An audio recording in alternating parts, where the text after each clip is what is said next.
What's going on? What's going on, man? Listen. If you're looking for somebody to entertain you, make you laugh, you know what I'm saying? And many more. What's going on, man? It's your boy Kel. And I'm the guy you looking for, man. What's going on, man? Happy Saturday, guys. Happy Saturday. And for more and more, happy late Christmas. I hope Santa Claus was able to give you what you need and what you like.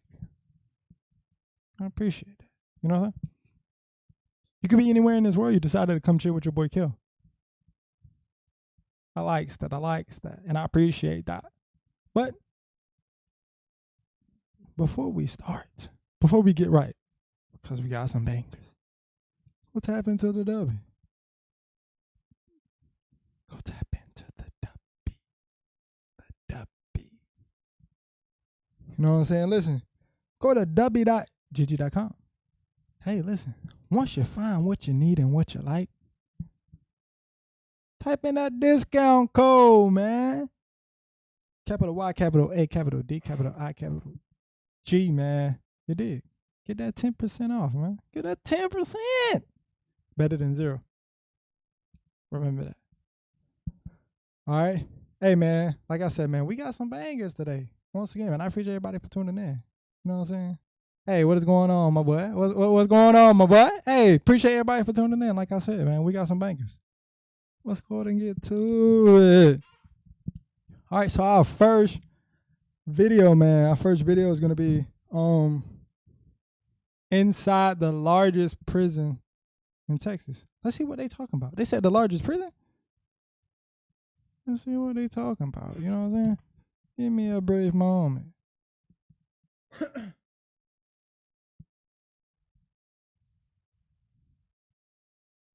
All right. First off, before I start, shout out to the Tommy G. Shout out to Tommy G. You know what I'm saying? He be having the bangers. Shout out to him. You know what I'm saying? I appreciate you, Tommy G. You be giving me the bangers to react to. I won't forget it. Remember that. Let's go to tap in. Welcome to the largest prison in Texas, Cofield, man.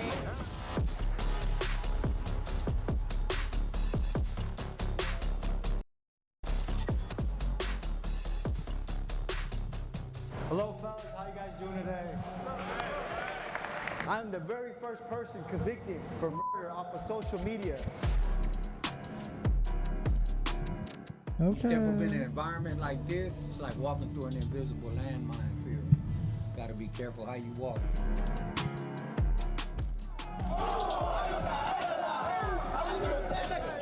Me and my partners went to his side of town, and we ended up jumping on his partners. That was the birth of the beef.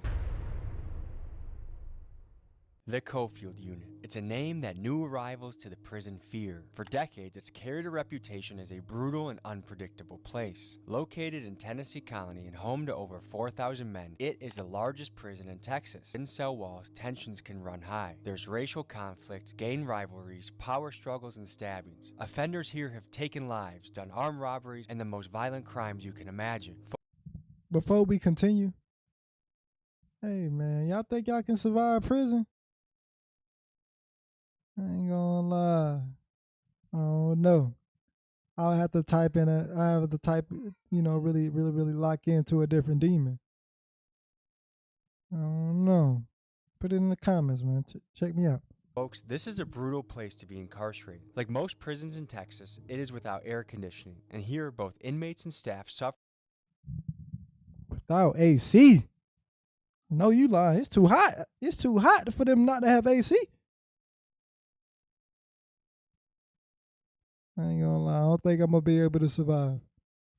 No AC, I can't do it. Simple. through temperatures that can reach over 110 degrees. So at work here are innovative programs that the Texas 110? Department of Criminal No AC? Justice is piloting in an effort to rehabilitate these men so they can one day be well integrated back into society. The man that takes us into the Cofield unit goes by Sambo. At one point, Sambo was a gang leader for one of the most powerful gangs in Texas. Of the 30 years he served in prison, 10 of them were in the Cofield unit. He was once a man that had no regard for human life. But now, a changed man, he has dedicated his life to helping others break the cycle of violence and live a life built on purpose and positivity. Today, he brings us into the Cofield unit to show us what he and the men have been working on. Join us now where no camera has gone.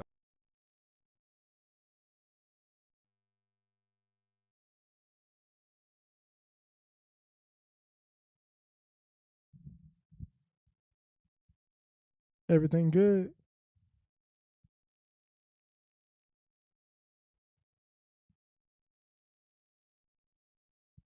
Look like we had zoned out for a bit. All right, we back. Before. Life is a mission, an adventure, a journey, and to those bold enough to dream and take action, treasure awaits them. So for the renegades, the outlaws, and the risk takers, this one's for you. This is the Underworld Collection, available only at TommyGMcGee.com. Shout out to the Tommy G.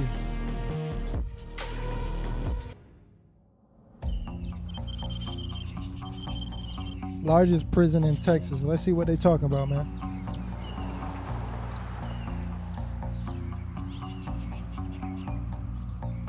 We left Dallas early this morning. We took a lonesome highway road to Tennessee Colony, Texas. We're going to be visiting the largest prison in Texas. The United States locks up more people than anywhere on earth by far. We lock up about 1% of our entire population of our country, which is a wild statistic. There are people here that haven't seen light of day as a free man for 10, 15, 20 plus years. And I'm eager to learn their stories, hear their experiences, and see how they deal with the concept of living in a cage for a good portion of their life. This, folks, will be unprecedented access to the Cofield unit in Tennessee Colony, Texas. Hey, hi. How are you?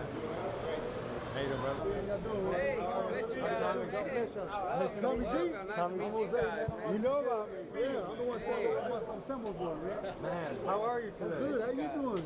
I'm good. Give the people the lay of the land. What's happening here? Okay, so this is the chapel here on Cofield. These are some of my co-workers. God bless you guys. Let them introduce themselves. Juan Ballesteros, man of peace, also a gatekeeper here. What's a gatekeeper? Gatekeeper is we talk to the guys when they first come in the unit, so we help them kind of transition into the new area, the environment that they're coming into. So yeah, we're kind of one of the first guys that they meet. So, And what is this unit known for? well, back in the day, it was like rocking and rolling.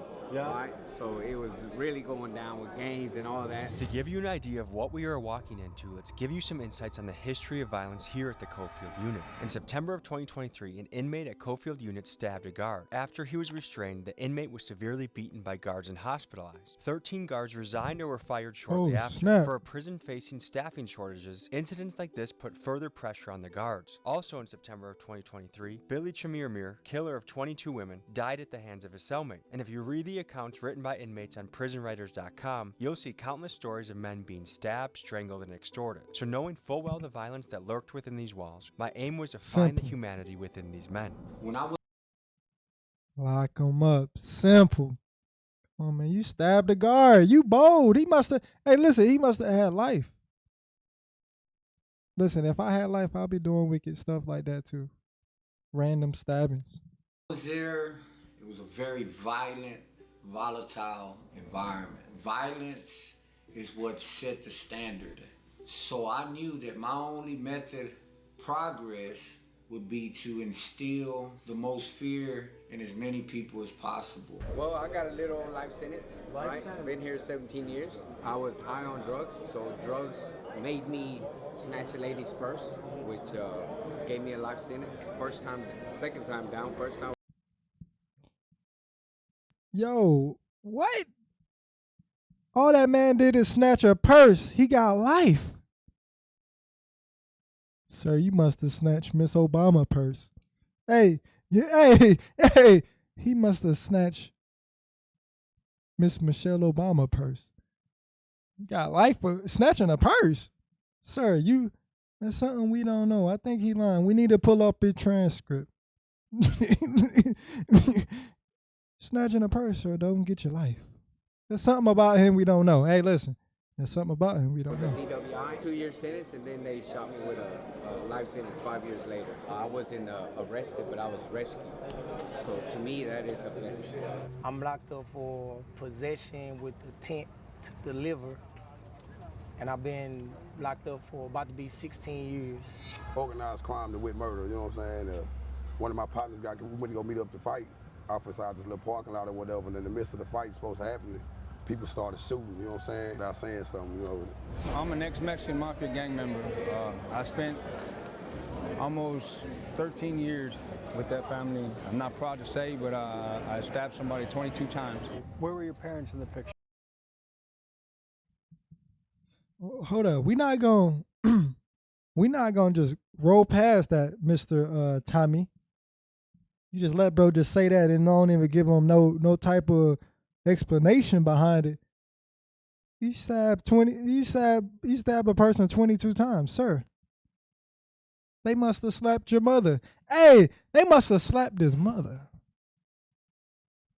They must have punched his daughter. Stabbing somebody 22 times, sir.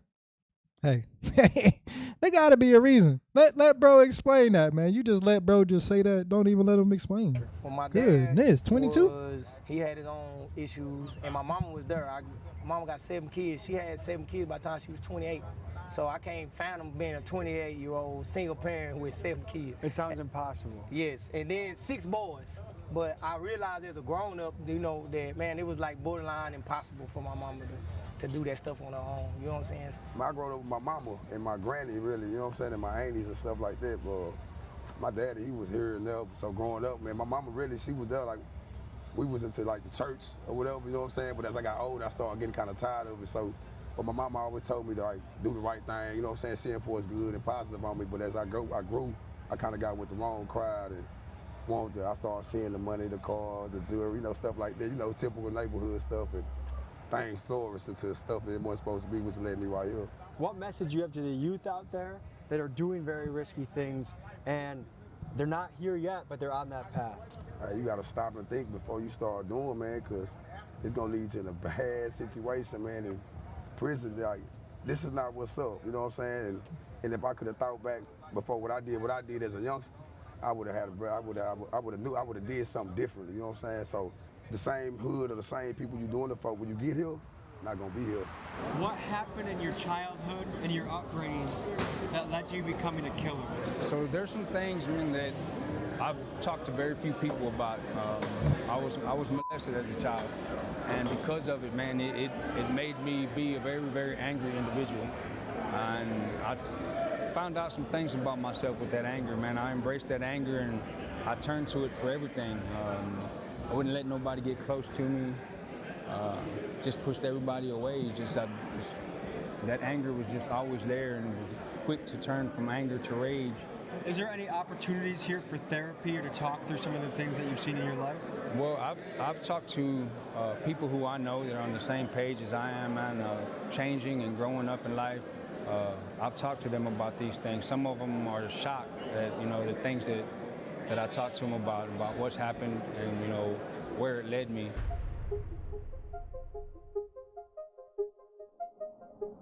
My name is Kenneth Young, and I am the director at East Texas Hospitality House here in Tennessee Colony. What we do is we provide lodging and meals and no cap. That's why I stay out of the way, man. I don't want no part of none of this. encouragement to families who are visiting somebody who's incarcerated in the Tennessee Colony area. We have a gathering room in there, we have games, we have puzzles, we have places to sit, double beds with bunk beds. We've got different bedding arrangements for the different sizes of families. Mm-hmm. Sometimes they just need prayer and a hug, and to know that God's love is surrounding them, and they become part of our family when they come here. They mean more to us than just someone off the street because they become part of our lives. I'm here visiting my brother Charles Bree. Okay, and where are you from? California. They look like they eating good in there, ain't All the way over here. He got caught up. He got caught up in some... In Texas, it's crazy. I don't feel the time he got was, it didn't match It didn't match the crime. a lot of people what they get for that crime. I feel that they railroaded him because of who the victim was and who the victim knew. The victim was related to the chief of police. They didn't even really give him a chance. What was the crime and what was the time? Murder, self-defense, and they gave him 50 years. They said he was guilty before they even said he was guilty. They said he was guilty 3 days before they even put the real motion, like, okay, you're guilty. Like, No, we are sacrificing, but it's a sacrifice that I don't mind. Because they railroaded my son, and like a crime was committed. Yes. But he was fighting for his life at the same time. Like, tell him that we love him, we praying for him. Charlie, you know I got you, baby. Tell him keep his head up and, just inspire others in there. Ooh-wee.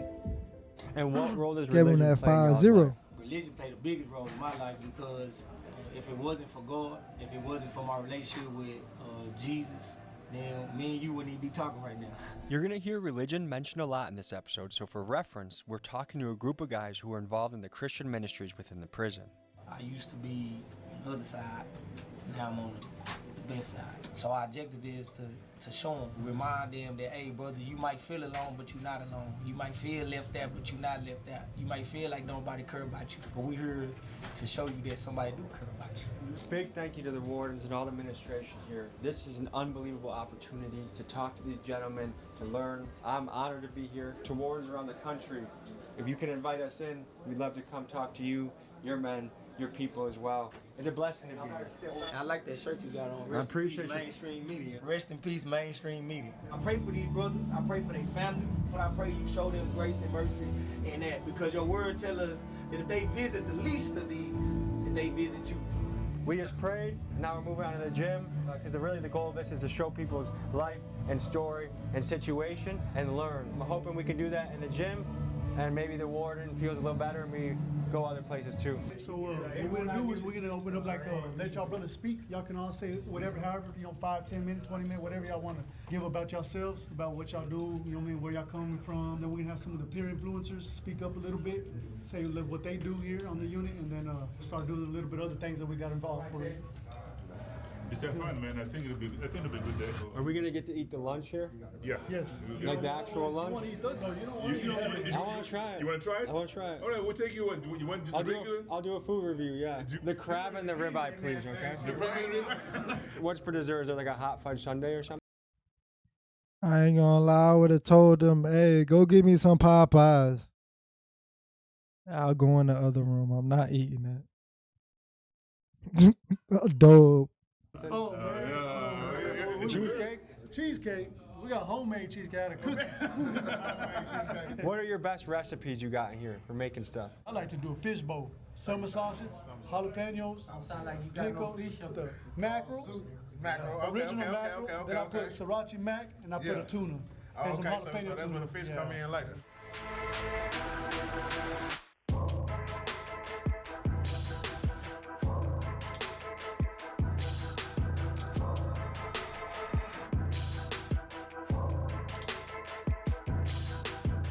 This is like a little thing for Glow that we do every Friday. And we're going to do a little bit of performing, front line, and we're going to do a little bit of rap. I made the personal choice to become a better individual, to become a better man. And I fell into the street life. I succumbed to the elements of the street. If I was going to be a gangster, I was going to be the hardest gangster there ever was. I was involved at the highest level of criminality. For a homicide I did not do, I took the blame because I didn't, snitch on nobody. I finally realized that I needed to use my influence in a positive and productive way. I renounced my membership in the gang and just started doing positive things on my cell block. And I'm out here in the free world doing the same thing that I was doing in there, but out here modeling it.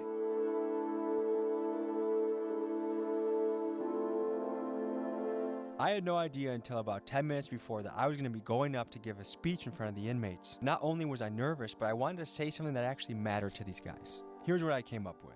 Hello, fellas. How you guys doing today? So, my name is Tommy G. I'm a documentary filmmaker, and I'm here today to talk to you guys, get your stories, hear about your life, hear your perspective. But I want to tell you 2 stories that might give you hope right now. There was a time in my life about 4 years ago, I hated my job, I hated where I was in life, I wasn't happy. What I did is I wrote a list, ideas that can change my life, and I just one by one started executing on them. One of them was a documentary film on a group in my hometown, Milwaukee, called the Kia Boys. I documented their life, what they do. The Kia Boys are a bunch of teenagers that will take your Kia if they can find it. And I knew this was my path to be a documentary filmmaker. So I just want you to have the hope that there's one little thing that can pivot and change your life and shift you into the path that you want to go. Another thing I want to say, one of my best friends on earth, when he was in his 20s, he robbed 6, 7, 8 banks in California. He served 10 years in California. He's been out for 20 years. He's a family man. He's a multi-millionaire. All right? And he's someone that I love a lot. Brothers, I'm excited to talk to you. I'm excited to interview you. Come up and say hi to me, and thank you for having me today. Shout out to the Tommy G. He be going crazy with the video. That's something I never expected to do, but I'm glad I did. When life serves you on a path, sometimes you just gotta run and take it, even if it feels a little scary. If there's something you need to pull the trigger on in your life, what are you waiting for? Whatever y'all doing and whatever y'all dreaming about doing, or whatever goals y'all making, bro, just don't give up, bro. I love y'all. No offense, but who is that? He a rapper or something? How many of us wanted to be famous when we were kids? Raise your hand. Never in my... I ain't gonna lie, gang. I ain't eating that bullshit. I might eat like the prison, like the prison cakes. I'm not eating that tuna joint. The what they call it, the brick.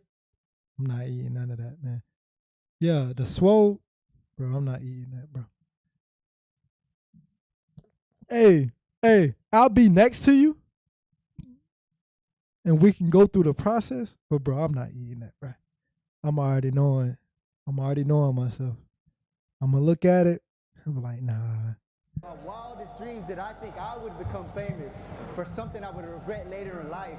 I'm the very first person convicted for murder off of social media. If you look up Tienda versus State, I'm the very first one convicted through the United States.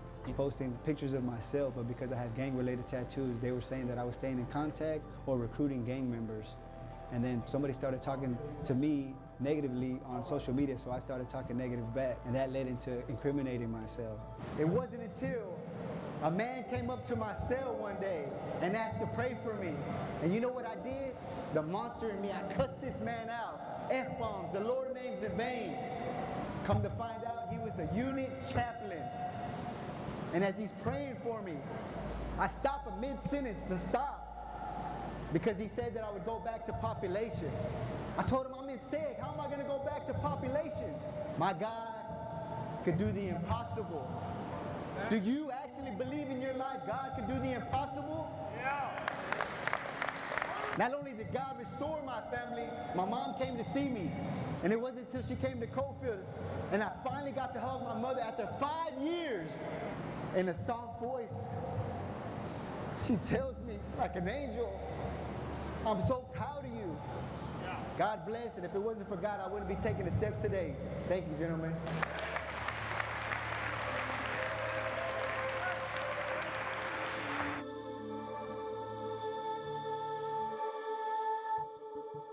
Usually on Saturday, you go to church. That's probably about the only thing that we got to look forward to on the weekend. Church services, unless they have an event like this that we can come to.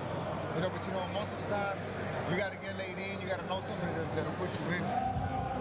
Monday through Friday, well, it all depends on what you're doing for yourself. Either you get involved in school, spiritual-based classes, or you can just get stuck on the wing and do nothing. What do a lot of the guys do here to pass time? me, I'm involved in spiritual faith classes. So right now, I'm involved in culinary arts class. So pretty much every day of the week, I'm involved in class. So 2 questions that a lot of people in society are asking right now. Number 1 is, does prison rehabilitate people? And number 2 is it the job of prison to rehabilitate people? Well, so I can say this. I just did 14 years down here. I stepped out for about a year and a half. You know, it boils down to what the person wants to do. You know, I know before I left, I wrote down a bunch of things that I didn't want to do, and I guess I still desired to do those things. I still wanted to use drugs. You know, thanks to God, I came back with an 8-year sentence, and then this time, you know, my whole perception of prison has changed. To me, I see it as a school. You know, you have a lot of opportunities, so I'm taking advantage of every opportunity down here. Out there 8.5 years of solitary confinement. 8.5 years? 8.5 years solitary. In a row? In a row.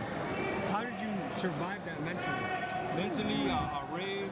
Bro, 8 years of solitary confinement packed me up, shipped me out. I couldn't do it. I prayed, I worked out, I kept my mind focused. You know, don't get me wrong, I seen people commit suicide, come out, get killed, get stabbed, you know, the whole 9 yards. But I seen it all, man. Himself, you name it. When a prisoner is deemed too dangerous for the general population, they are sent to a place designed to isolate and contain solitary confinement. Here, they are locked in a windowless cell no larger than a parking space for up to 23 hours a day. Their only reprieve each day is a brief hour for exercise alone in another cage. Days blur into weeks, weeks stretch into years, and some inmates endure this for decades. This raises an unsettling question. Does solitary confinement cross the line into inhumane punishment, or is this a necessary evil? What do you do with inmates who have relentlessly and brutally attacked fellow prisoners or guards? This is a question that we as a society are still figuring out. Do you think that should be allowed to put a human in solitary confinement for 8 years? No, I think that's humane because I believe people deserve a chance. Now, if they're a threat to everybody, yeah, I mean, I can see what they're talking about, you know, but I mean, there would have to be a real serial killer, like knock down. That's a psychological aspect. I did 5.5 years in cell. You know, not everybody's mentally strong. You know, people are chemically imbalanced. I mean, not everybody can deal with the solitude back there. Come on, man. They about to freestyle. Let's see what they on, man. They about to freestyle. Let's see what they on, man.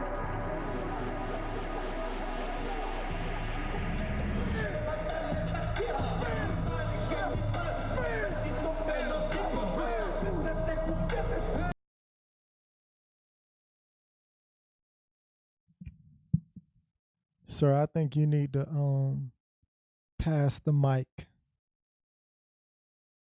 That was a boo-boo. That was some boo-boo. Simple. Get somebody else on the mic. You talking gibberish.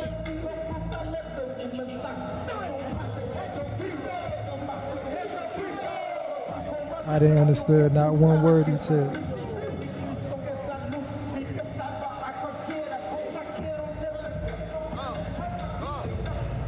Have you eaten yet today? No, not yet. Normally, is breakfast served earlier? You just didn't go? Oh, yeah. It's too early for me. Breakfast is approximately about, I'd say, 3-4 o'clock in the morning. Breakfast is at 3 or 4 in the morning? Goodness. 3 or 4 in the morning? Breakfast? And it's not very filling. Well, just due to the schedule, because it's such a large unit, I would believe on other units they probably serve at different times. But on Cofield, it used to be at 2 o'clock, believe it or not. So in the morning. In the morning. So and then you go back to sleep. And then you got to go back to sleep. And a lot of people have to get up and go to school and things of that nature there. So people are in general used to get up around about 3 o'clock and starting our day then, and then we'll end up going to bed around about 10, 11 o'clock at night. Bring them home. Bring them home. Bring them. Bring them. Finish it. Bring them. Finish it. Go deep. Finish it. Bring them. Go deep.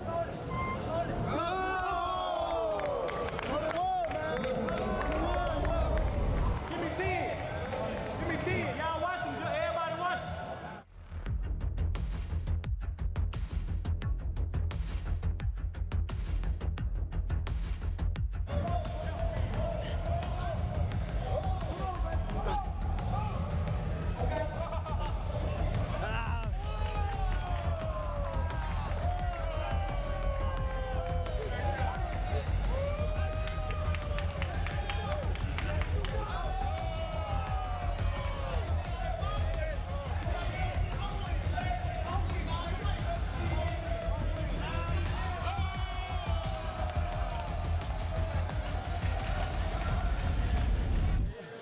push-ups you do today? Man, probably like 250, 300. That's just an exercise. But them right there, that's something different. What's the most you've done today? Oh, probably like 1,000. 100 sit-ups, 200 squats. You know, something to keep it going. We just want to say, man. Hey man, you got a lot of time on your hand, bro. I would be doing the same thing, no cap. You know what's crazy? Let me show you how good God is, man. We used to be enemies in the world, man. right? We literally used to beef with each other, like for real. Try to kill each other out there. But now look at God. You know what I'm saying? Now we doing ministry together. So back in the day, you guys used to beef. Tell me about that. Well, you know, so we both got two different reasons why the beef started, which is funny. So the beef started from my perspective is because one of my partners who is dead now, rest in peace, Shot Merck, right? He got jumped on his side of town. So then me and my partners went to his side of town and we ended up jumping on his partners. And then to him, that was the birth of the beef. When they jumped my people, they thought we jumped his people. I'm like, man, nah. So we really just, we clashed and started really killing each other for nothing. Way man. too old to beef, man. Died in this beef? I know I had like 3 on my side. Nobody from my side died, but I lost more homeboys to the system than I have to death. And how far did each squad live away from each other? Man, we went 10 minutes apart. Yeah, we about 10 minutes. What does it feel like now to have peace and love for each other? I mean, it's good. I mean, yeah, I ain't gonna lie, it make me think about all the life lost and years wasted, only to conclude that we all right. Yeah. Nah, for real. That's what it is. The only reason we're in here today is because of this man here, Sambo. Tell the people your story. Well, I did 30 years in prison for murder I didn't do. But God put it in my heart to come back to prison after doing 30 flat years. Tell me about the innovative programs TDCJ is offering. Boy, that's a long time to be convicted for something you ain't do. They gotta pay me. They offer the field minister program. They offer the faith-based doing program. They offer the self-harm program. TDCJ has put these programs in place, but they're all volunteers, so it's up to the offender to take advantage and to seize the opportunity and make the most of it, to acquire the tools that they need while they're incarcerated, so that way they can come out here to the free world and have the tools that they need to reenter back into society in its proper context. So today I walk as a father, a husband, and a man of God. But my example is one so that I can give inspiration and motivation to the brothers that are locked up. Tell me about your 11 years of administrative segregation. It was a time of reflection and introspection. You know, I was there because the system couldn't control me because of my violent nature.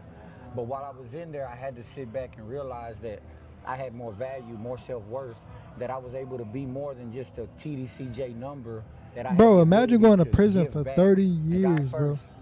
One big question we have to tackle is, when is the right time to release someone back into society? How can we evaluate when someone has truly changed and is no longer a threat to safety? The U.S. Department of Justice ran a 24-state study and concluded that 82% of inmates were arrested at least once more within 10 years of release. But why is this? Environment, job opportunities, socioeconomics. I mean, we are talking about millions of men that are oftentimes locked up during what is supposed to be the most productive and fruitful years of their life. And it's a shame, but I have one idea that might help. Most of these guys are released from prison without a dollar to their name, so many return to the same ways to make money that got them locked up in the first place. What if instead of these guys working for free, like they do in Texas, or 9 cents an hour like they do in Illinois, what if we paid them a little bit more, so that when a man who has served and worked for 10 years gets out, he has a nest egg in which he can rent an apartment, pay for transportation, and buy the necessities he needs to exist in the free world. Maybe I'm just a pot-smoking hippie for saying this, but if the goal is to truly rehabilitate these men and make society better, then let's put our money where our mouth is. How many people are in each cell? 2-man cells, man. These cells are so small. It's like a 6 by 9. You hear them? About 54. You can't even fit 2 dogs. Yeah, you can't. It's a cage. So, what else do you have to think about living in a cell with another person? Everything you do. You have to think about everything. You have to think about how loud you get up. If you're on top bunk, you can't step on the bottom bunk. You might wake him up. You have to think about everything. You can't drop things. You know what I'm saying? You got everything if you're respectful. You know what I'm saying? What do you wish would change about the justice system? I wish that they would really take an individual and look at the history that he has in his prison and the true change that he made. It's a lot of brothers in here that had committed crimes as kids and they're still in prison with too high sentences. And they've changed their lives. They done went to college. They done all type of things that get ignored, unfortunately. By show of hands, who would say they grew up in poverty? Show of hands, how many of you had your father in your life growing up as a kid? How many of you didn't? Do you feel like that was a big reason why you chose the path you did? Was a lack of a father? Of course, of course. My father was there. It was more so the attention. You know, I mean, I lived in the household with my dad, but he didn't show me that fatherly attention that I expected from my father. That's why I lacked that. How many of you think in some way prison was actually a blessing for your life? I'm here trying to pay the long ball. Somebody called the doctor, because I'm sick of this. In my heart, it was blacker than some licorice. And just like cinnamon, it was hard to swallow. Yeah, my old lifestyle, it was hard to follow. But Christ came. My life changed. He renewed my mind, new mind frame, filled with the Spirit. That's how I maintain. Now I do everything in Jesus' name. But it took me to getting locked up to find freedom. Met Christ and I realized I really need him. Because like the children of Israel, I was lost people. Now I'm playing the role of Moses because I'm trying to lead them. Hey, man, shout out to Tommy G, man. I do believe, man, some people can be refined, man, and you know what I'm saying? Also think some people are crazy. You got some wicked people out there. But I also, like I said, man, I also do believe, man, people can be refined, man. No doubt.